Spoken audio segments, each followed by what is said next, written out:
Hello and welcome back to Morning Constitution, the podcast where we explore the entire United States Constitution, one section at a time. I'm your host, Joel Hawksley, and today we're continuing our journey through Article 1 of the Constitution by focusing on Section 6 and 7. These sections cover the rights and disabilities of members of Congress as well as the legislative process. So let's dive in. So Article 1, Section 6, rights and disabilities of members. Now, Section 6 of Article 1 addresses the privileges, compensation, and limitations placed on members of Congress. It begins, the senators and representatives shall receive a compensation for their services to be ascertained by law and paid out of the Treasury of the United States. They shall, in all cases except treason, felony, and breach of the peace, be privileged from arrest during their attendance at the session of their respective houses, and in going to and returning from the same, and for any speech or debate in either house, they shall not be questioned in any other place. Wow. Now, this clause establishes that members of Congress will be paid for their services with the amount determined by law and paid from the United States Treasury. The compensation ensures individuals from diverse economic backgrounds can serve in Congress without financial hardship. The privilege for rest during attendance at sessions and while traveling to and from sessions, except in cases of treason, felony, and breach of the peace, protects members from harassment or undue interference while performing their legislative duties. The privilege ensures that Congress can function without any obstruction. Now, the speech or debate clause is a critical protection from legislative independence. It ensures that members of Congress cannot be prosecuted or questioned in any other place for their statements made during legislative proceedings. This protects, encourages open and robust debate, which is essential for a functioning democracy.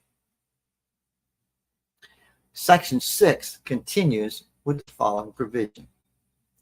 No senator or representative shall, during the time for which he was elected, be appointed to any civil office under the authority of the United States, which shall have been created or emoluments whereof shall have been increased during such time, and no person holding any office under the United States shall be a member of either house during his continuance in office. Now, stumble over my words there, but this clause, it prevents conflicts of interest by prohibiting members of Congress from being appointed to any civil office that was created or had its salary increased during their current term. Now, this ensures that legislators cannot create positions for themselves or benefit financially from offices they help establish or enhance. Now, additionally, it prohibits individuals from simultaneously holding a position in the executive branch and being a member of Congress.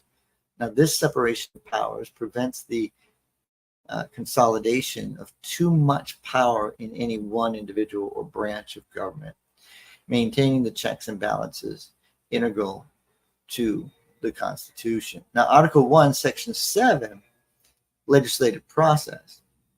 And Section 7 outlines the process of how a bill becomes a law and the roles of both houses of Congress and the president in this process. It begins with a unique provision about revenue bills. All bills for raising revenue shall originate in the House of Representatives, but the Senate may propose or concur with amendments as on other bills. Now, that's kind of unique because this clause gives the House of Representatives the exclusive power to originate revenue bills, reflecting the principle that taxation should be closely tied to the will of the people, as the House is the chamber more directly accountable to the electorate through frequent elections. However, the Senate retains the ability to amend these bills, ensuring both houses have input on tax legislation. Now, the section continues with the general legislative process. So every bill which shall have passed the House of Representatives and the Senate shall, before it becomes a law, be presented to the President of the United States. If he approve, he shall sign it, but if not, he shall return it with his objection to the House in which it shall have originated, who shall enter the objections at large on their journal and proceed to reconsider it. This clause outlines the president's role in the legislative process. After a bill passes both the House and Senate, it is presented to the president. If the president approves the bill, he signs it into law. If the president disapproves, he vetoes it, returning it with his objection to the originating House, which then must reconsider the bill. Now, the section continues. If after such reconsideration, 2/3, remember that supermajority thing we were talking about, 2/3 of the House shall agree to pass the bill, it shall be sent together with the objections to the other House, by which it shall likewise be considered, and if approved by 2/3 of that House, it shall become law. Now, this provision outlines the process of overriding a presidential veto. So both houses of Congress passed the bill again, but this time by a 2/3 majority, the bill becomes law despite the president's veto. This process ensures a system of checks and balances, allowing Congress to override the president's disapproval if there is significant support for the legislation. So this section also addresses the scenario where the president does not act on a bill. So, if any bill shall not be returned by the president within 10 days, Sundays excepted, after it shall have been presented to him, the same shall be a law, in like manner as if he had signed it, unless the Congress, by their adjournment, prevent its return, in which case it shall not be a law. So now this clause, known as the pocket veto, means that if the president does not sign or veto a bill within 10 days and Congress is in session, the bill becomes law without the president's signature. However, if Congress adjourns during this period, preventing the bill's return, it does not become law. So finally, Section 7 includes a provision about orders, resolutions, and votes. Every order, resolution, or vote to which the concurrence of the Senate and the House of Representatives may be necessary, except on a question of adjournment, shall be presented to the President of the United States, and before same shall take effect, shall be approved by him, or being disapproved by him, shall be repassed 2/3 of the Senate and House of Representatives, according to the rules and limitations prescribed in the case of a bill. So this ensures that any legislative action requiring the agreement of both houses, not just bills, must also be presented to the president for his approval or veto. For president's approval or veto. This provision prevents Congress from bypassing the president by passing resolutions or orders instead of bills.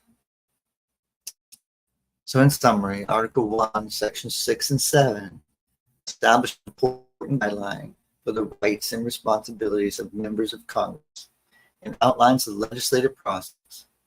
Section 6 ensures that members are compensated, protected, and subject to certain limitations to prevent conflicts of interest.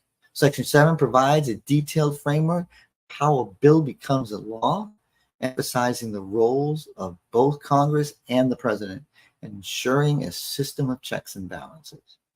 Understanding these sections help us appreciate the careful design of our legislative process and the protections in place to ensure it functions effectively and fairly. As we continue our journey through Article 1, we'll explore the specific powers granted to Congress in the next episode, delving into the legislative authority and the limits placed on it by the Constitution. Thank you for joining me on this exploration of Article 1, Sections 6 and 7. I hope this episode has deepened your understanding of the legislative branch and the principles that guide it. Be sure to tune in next Tuesday at 9 p.m. for our next episode. If you enjoyed today's episode, please subscribe, rate, and review the podcast. Your support helps us reach more listeners and continue our journey to the Constitution. You can also follow us on social media for updates and additional content. And if you have any questions or topics you'd like us to cover, feel free to reach out. Until next time, I'm your host, Joel Hawksley, and this has been Morning Constitution. Stay informed and stay curious.